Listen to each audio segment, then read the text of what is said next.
takdirku sing jawabke sliramu beda ati beda lambe wis kadung mati rasaku kang mas rungokno tangisku becike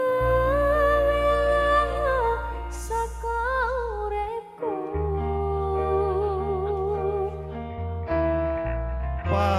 paribasan rangge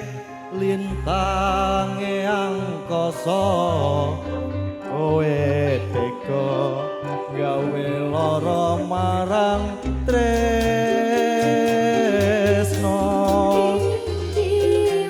asik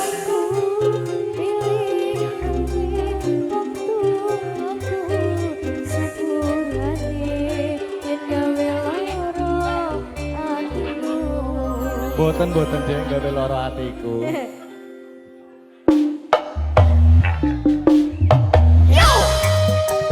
Mas Qasim nyawer Mas Qasim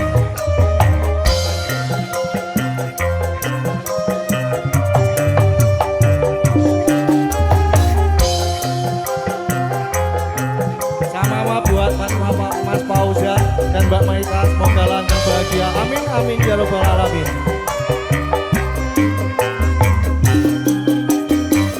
neng opo sifatmu saiki wis beda kowe ninggalke aku menting rondo liya opo rasa tresnoku saiki wis sirna kaya lumuting pinggir segara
Atmaja musik kita goyang lagi